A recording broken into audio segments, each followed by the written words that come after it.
Thank you so much, Law. I am joined on post-game lobby by Papa, I'm joined by Youngbuck, and I'm joined by Grabs. So we have the coaches from both of our teams from the last game. And I mean, I don't think the time of the game does that game justice. I think it was a lot closer than maybe the time actually suggested. But I think G2 just did G2 things where you give them a small lead and then suddenly it becomes 10K and the game's almost over. I do want to start at the beginning, though, because we have coaches. It's nice to talk about draft. And Perks mentioned in the interview, Grabs, that after the Garen game, you were like, okay. Got the belt out, yep, I understand. Let's go have a draft meeting and talk about how to prepare for Fnatic. And then he said that the Fnatic draft kind of went the way that you predicted. What actually happens in that draft meeting? How did you go about figuring out Fnatic's draft? So against Fnatic, it's always special because I think they don't adapt much, but if they get that comfort, they're really good at playing it out. So you have to ask yourself the question, do I want to give them the comfort, but knowing what they do?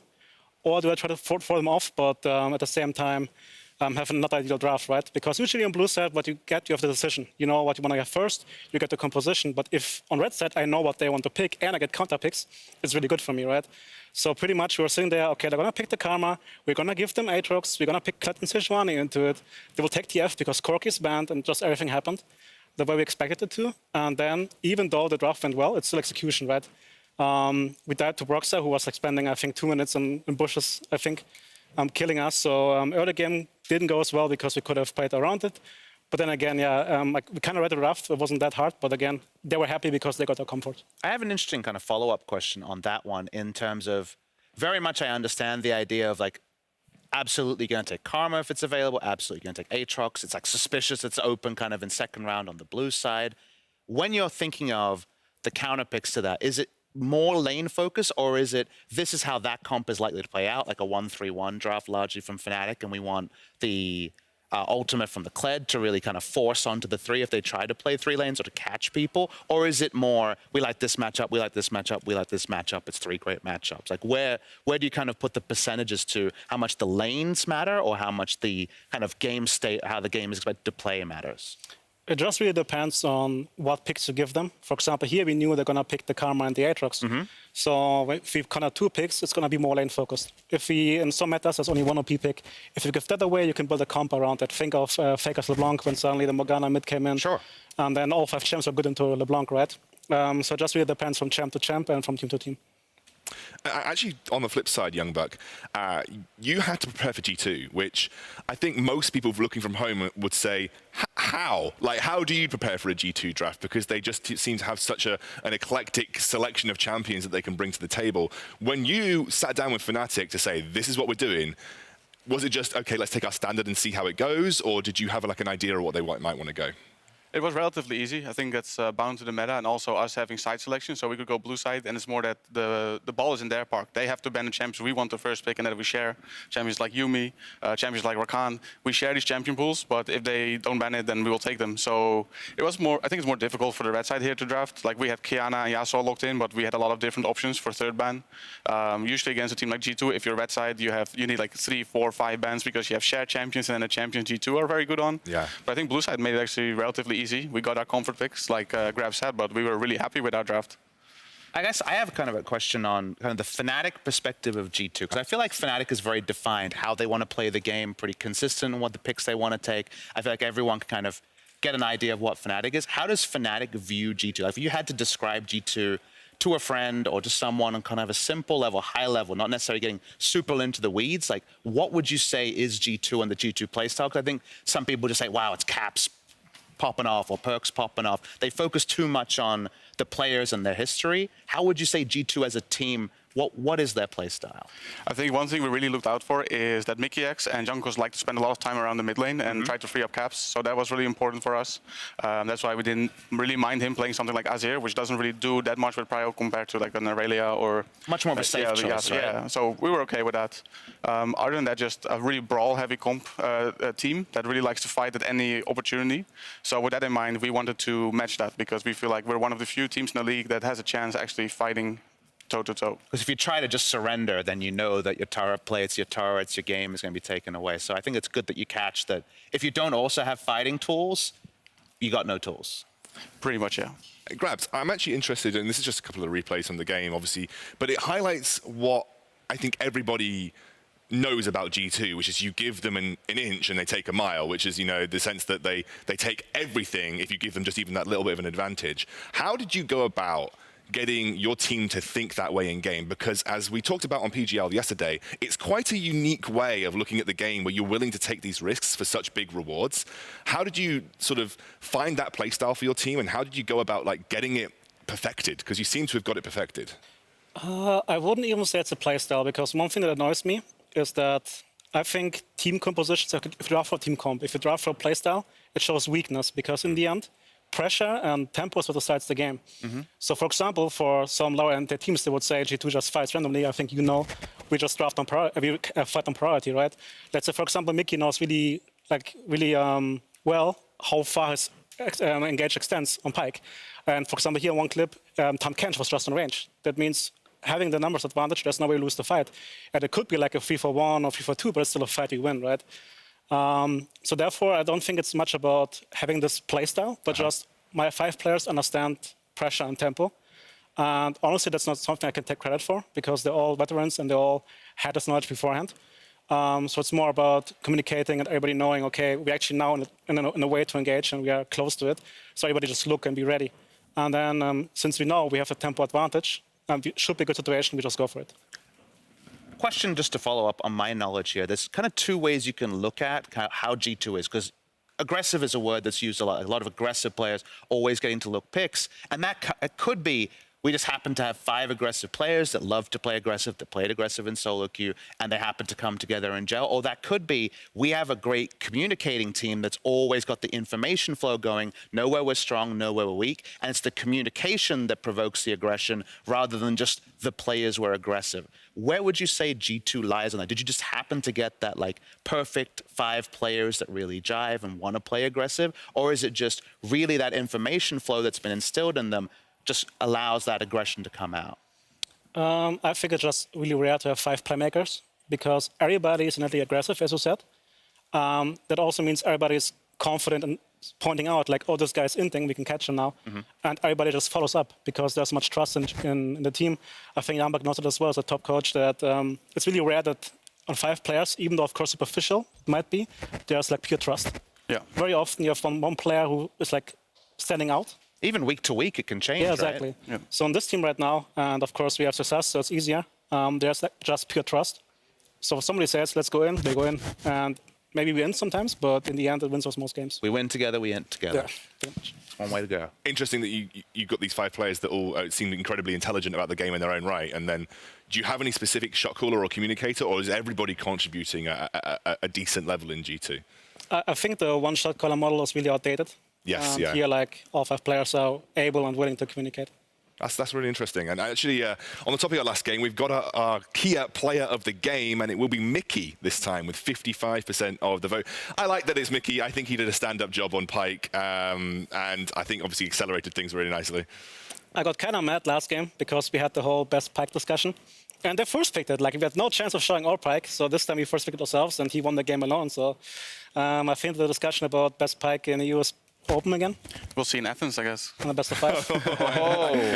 That's the hashtag ad we're looking for. I think you're selling the next matchup for us. Speaking of Athens, let's take a look at the standings, because we'll see how everybody's lined up at the end of the day. And no surprises, G2 at the top, 12-2 right now. But Fnatic tied with Splice at the top of the table at 10-4.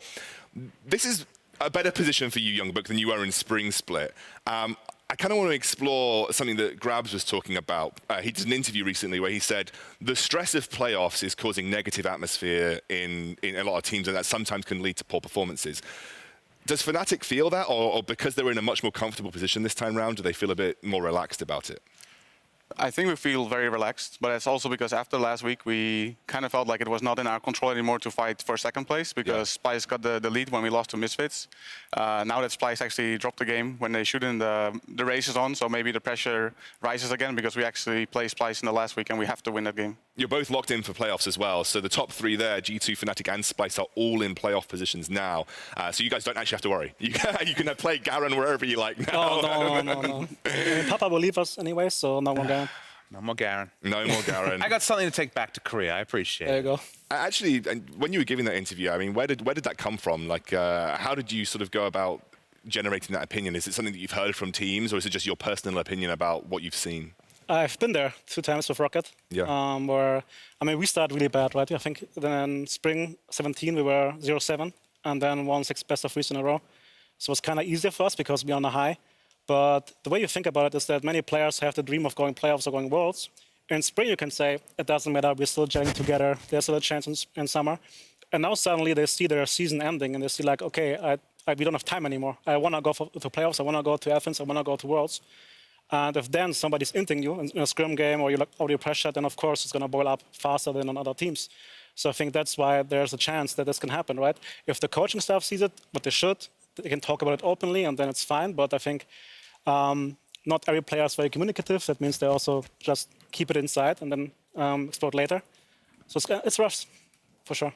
And even just the standard sports things of contracts come to end at the end of the year. Did you have expectations to go to Worlds or not? If you're not there and you did have those expectations, what does that mean for you next year? Are you fighting for your place on this team or a future team? Is it an audition? It's too many things to be thinking about, and you need strong coaches like yourselves, even down the bottom of the table, in order to arrest any negative mental states, because it takes just one player not giving 100% or not being in a position to give 100% that can really make or break a season where every win counts, especially at the bottom. I'm actually looking at beyond the top 3 because, like I said, Splice, Fnatic, and G2 are now locked in. I always like to ask, and I think it's more interesting because we've got you guys now, the coaches, where you kind of used to casting a sort of an analytical and critical eye. Which teams do you think are going to make it? And now I think I personally look at this, I'm thinking it's lined up the way I'd expect to see the top 6 right now. But do you have any differing opinions? No, I think that what you see on the board right now is what it's going to be at the end of the split. Origin might move up 1 or 2 places, depending on whether they fix their internal issues, which I think there are. I think Splice is going to finish 3rd, or Fnatic, and then Schalke 4th, Vitality 5th. It seems very reasonable. I agree. And actually, that's an interesting topic to dive into because there's been a lot of talk among the casting team and I think among pro players about Origin specifically. They had a better week this week, but there are issues for Origin. A lot of people have pointed fingers towards Nuke Duck not having that kind of pop-off performance that Nuke Duck had in the previous splits for Origin. What is it that you think Origin are struggling with right now? And if it's something you don't want to say on broadcast, that's fine. So I have a few people that I'm friends with in Origin, and I don't really want to put them on the of course. hot seat. But there's some sort of internal issue they're struggling with. I think they've always had some limitations in terms of gameplay, and right now they're starting to show. Yeah, is that just like the general consensus? I also think they're a good team with good fundamentals, but they're really bad at reacting to stuff in game. Yeah. That means if an early gank doesn't work out, they fall behind, or a random pick happens, many of their players are susceptible to then being confused in game. And I think with now in this meta right now, there's more like random brawls, which can go either way. I think that hurts them a lot, but I still think like just gameplay-wise and fundamentals-wise, they're really strong.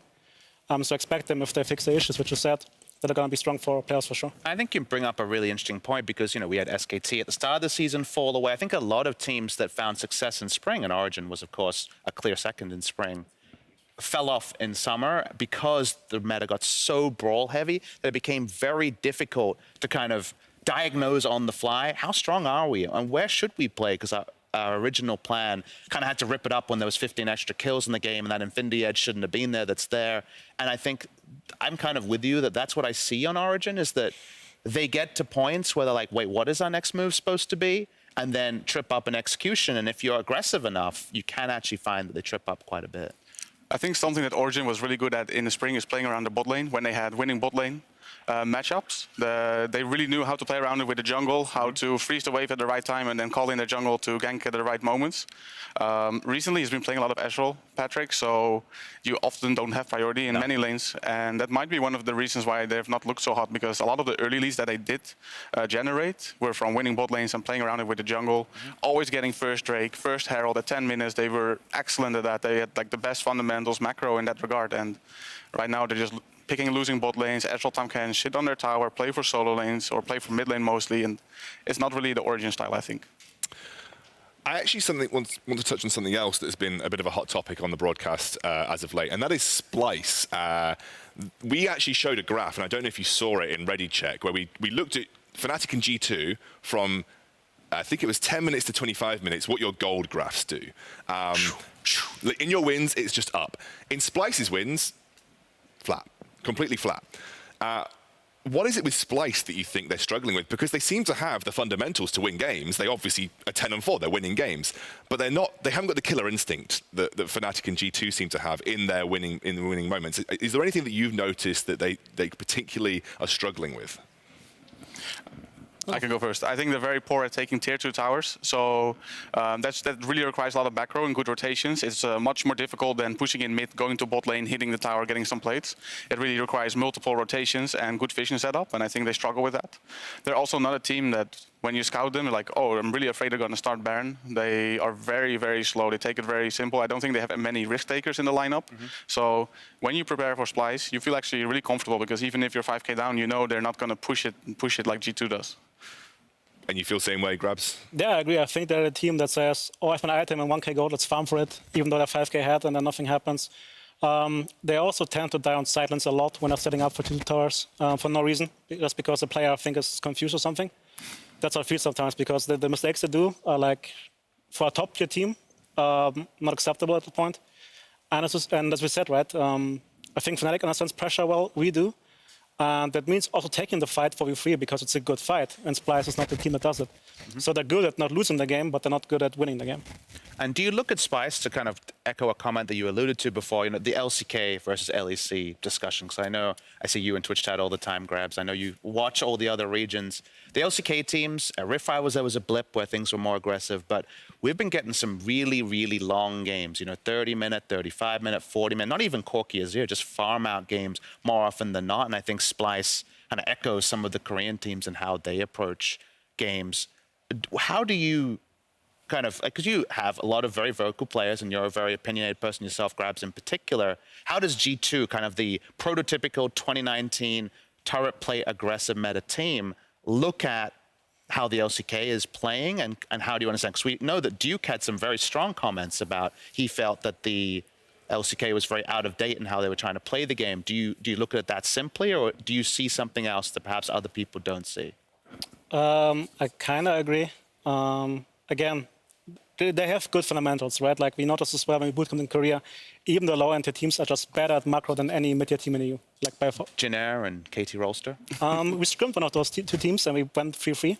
Well, now there's a hot topic. To be fair, in all 3 games we lost. I don't want to impress you too hard on that. To be fair, in all 3 games we lost. Their jungler went 5-0 in 5 minutes because we died to ganks, but still we lost to them. But it's more about, again, if you play by the book, the enemy team also knows what you're doing. That means nothing will happen. At the same time, though, when I really, really get triggered, and it happens in EU as well, is when, like, 30 minutes, Herald or Drake, and both teams teamfight around it. If that happens, that means one of the teams is bad. Because one of the teams should not be able to be there. And sometimes, like, there's a wave not pushed in or something, and they just handshake the fight, and then flip the coin, like, who wins the game. So it's either nothing happens for 30 minutes because both teams are afraid or not willing to take a risk. And it's not even a risk if you have tempo, you have the pressure. I'd love to come back to this discussion in just a second, by the way. I want to quickly move on because we have the Kia player of the game leaderboard that we need to bring up. We will go back to this LCK discussion afterwards. Good. Just want to get on with this because we want to see who's at the top. And it's Broxer right now, tied with Jankos, our 2 junglers from your teams, both joint in terms of the Kia player of the game, which I think Broxer picked up one yesterday. So that will put him at the top, closely followed by Humanoid. Caps is there as well as Upset. They're all tied at the 2nd place. So that's our current Kia player of the game. I think both Broxer and Jankos have had good splits so far, right? They've both been pretty defining factors in each of the way your teams plays. And I think Jankos is often someone that doesn't get as much of the spotlight because of the way he plays the game. But what would you say Jankos' main strengths are as a jungler? First of all, I want to say whoever doesn't vote Jankos' MVP of the split is hard trolling. Really hard. It's basically, okay, we have 3 lanes who want to play aggressive all the time. And the best thing to say is, like, Promiscu, when he was here the first week, he just was sitting there like, this is unfair, like he's a map hack. Like, Jankos is really good at tracking. He's really good at efficiently giving up camps to help side laners because, like, he gets told, I can dive here, I need push out here, I can dive again. And he finds a way to not fall behind and farm and doing that stuff at the same time, which is really insane. And it hurts me to say that because I don't like him, but he's a great player, right? But yeah, again, like, he does everything a jungler needs to do. He's also willing up to give resources in-game and in draft. He's just really complete, a team player, and incredibly smart. And then Brox's side? Yeah, Brox's side, yeah. So first of all, whoever doesn't vote Brox as MVP of the split is hard trolling. Okay. Have to get that one out of the way. Yeah. I think Brox is very similar. He's a fantastic teammate. He's an example to all the other players. He's been one of our main playmakers in the early game as well. He's really switched his style up. Great in communication, great listener, good champion pool. I have nothing bad to say about him. And I would say that Brox and Jankos are right now by far the best two junglers in Europe, if not the only two that are like really world class at this moment. Yeah. So I'll handshake them being even right now. We see the Athens. Yeah. You guys are doing a better job than me for setting this up. It's to see you in Athens. I want to quickly move on to a section where we talk a little bit about the big plays that we see this week. So the Alienware big plays. So let's take a look at some of our Alienware big plays. And we'll start up with Mickey, who had a massive Irelia performance yesterday for XL, turning a gank. Who wrote this? Into a bank. And honestly, a bit of an overstep there from Humanoid, trying to force that fight, as Humanoid now goes in onto Mickey. Remember, there's no flash on the Irelia. He's going to try and dodge around here as Mystiques is in range of the Devour. Gets it out just in time, but he spits Mickey back out. Mickey gets a kill, now Snarbal's coming out. And XL have turned this one around. Zeti trying to trade in. It's two! It's two for XL! Okay. My tape in 80. I think they'll get prior bomb. I can hit you. I can TP. What? Tiber's missing. We have killed dog. I'm moving. I'm moving. Let's go, Mickey. Oh my god, Mickey. Can we force Herald? Yeah, you can. Dragon or Herald? I think Mickey was a defining factor for XL this week. They couldn't carry on the 2-0 week, but they've certainly looked like one of the better performing lower of the table teams. Opinions on Mickey? Do you think he's been improving over the split? I don't know what to say, really. He's not been here long enough to really make a judgment on that. Sure, that's fair enough. I mean, it's difficult to say when you've had such limited exposure to a player, but he definitely, I feel, has been stepping up slowly for XL over the weeks. I've seen the best of him in years past. If he can channel that and show those performances even 60% of the time, it'll be a big help for XL. Sure, let's take a look at our next Alienware big play. SK so close to ending their 7-game losing streak yesterday. However, Rogue stepped up in the final moments to turn it around. And now Croucher's going to try and go in. Larson jumps across the wall. Look at the bottom of the face. Genex goes forward. It's Inspired. Vander tagging up. Vander already done. And now Inspired will fall as well. Is that the moment? Is that the moment that SK have taken this game by the scruff of the neck? Warlight's going to get pulled back straight into the midst of the waiting arms of SK. It's a triple for Crownshot. Go mid. I can TP. Like a note, okay. I'm backing, guys. Back. He's not fighting. Try to back. I'm respawning. Two people died. Shield. Got this kill. Hey, look Corky. Atrox. You can go guys. To base. Hey, Finn, TP to base, okay? Finn, TP to base. I will TP, okay? Two chases slowly. Can you TP too? Can they end? Actually? Don't think I can end this. Don't think I can base. That was a good game, guys. I'm really disappointed myself. This is it. It was not the Corky from Screams.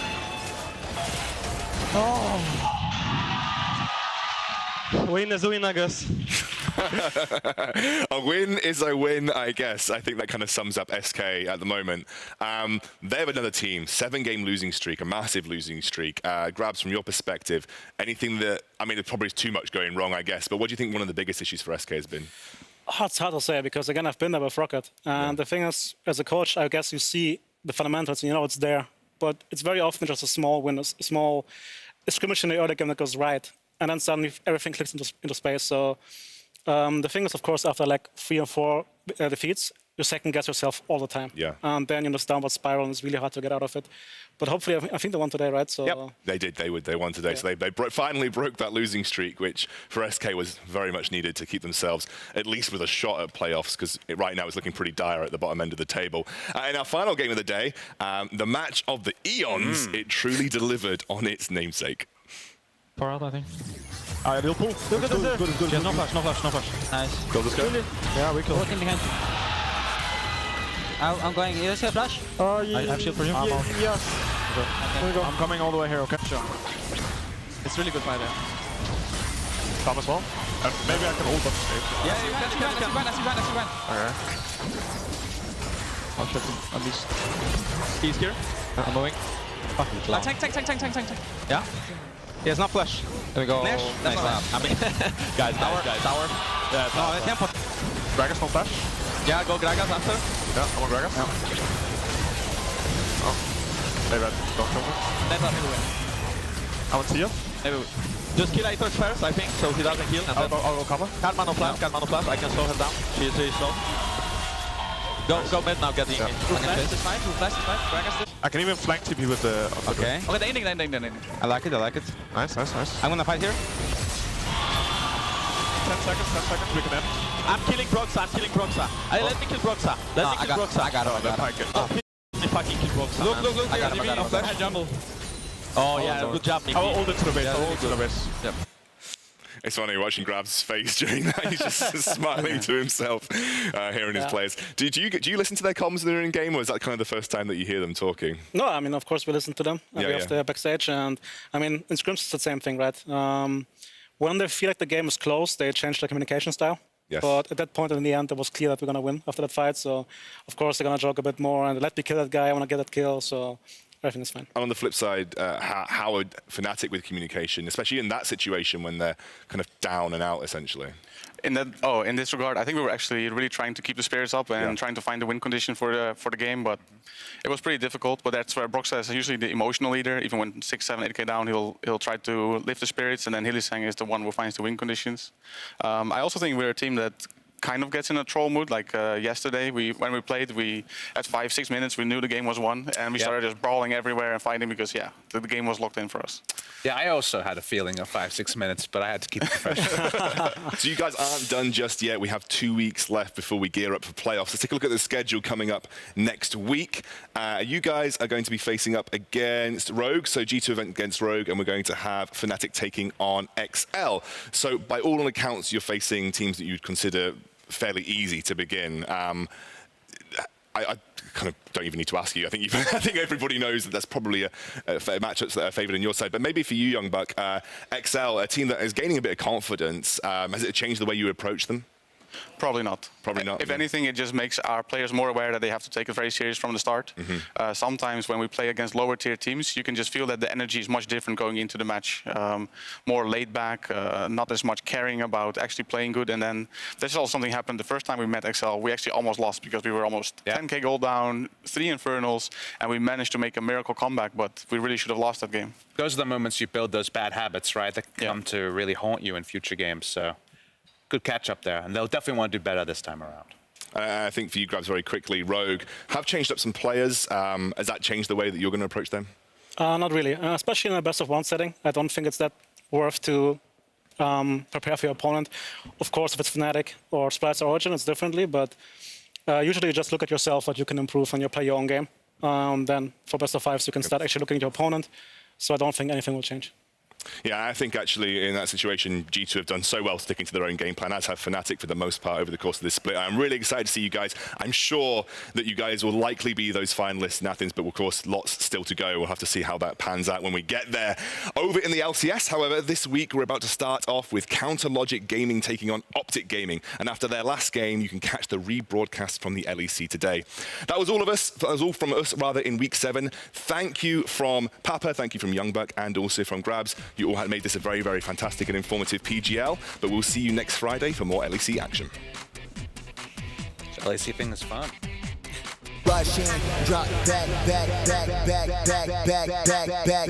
When I'm on the rhythm, you know we don't stop. Leader keeps 3 people busy before he is killed. Now Kyrie goes golden for some time, but Genax is destroying Misfits, avenging EU Masters, and the tower is falling. The second goes thereafter. Now Neon runs for his life. The Curious has to buy some time. The Nexus is focused. SK Gaming end the losing streak. The way the pro camp on the top side of the map is a little bit behind in terms of overall EXP's dead. Get wrecked. Absolutely wrecked. The ultimate Cagel's gonna get popped. His GA in the pit. And Stinks. Just to pick it up. The culling and the chapter thrown down. Cagel goes out. He tries to put a counter on the down. Vitality Man just done it. It's 3 kills to Vitality. XL. The run may not continue. Vitality goes 7-7 to end the week.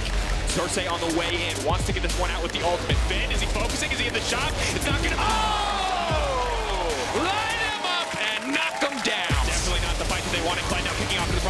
scared, might just be in trouble, but it's coming on the backside. That's so much damage, but instantly now gets Selena Clyde doing what he can to turn this one back, but Humanoid is popping off in this fight. 2 quick kills. Finn next on the list. I don't think he's going to get a chance to remount this time around. Goodbye to the Clan. The Splice will lock themselves in place in playoff. Look towards the top 2 and get one for Fnatic as well. Patrick to the wall, not going to connect. Patrick with a quick leap out, trying to Sono to one. Even though the team strike is down the front line. That's it now. Free hitting into the middle. Yet again, Cole finds the steal. A miracle, most certainly. Abadage locked out on the side of the fight. Oh, look at the base, look at the base! Oh, just when you think it can't get wild. Papa, you wanted a fiesta, and Shaka are here for a party. Fnatic do not have the confidence to step forward. Meanwhile, Pike continuing to threaten. Nemesis now in trouble. The lockdown is there. Oh, baby! Finds his purchase. That's the double. He may just miss for the triple. Reckless now running for his life. Cap's gonna grab one as well. When they remind Europe, there are no contenders in the eyes of G2.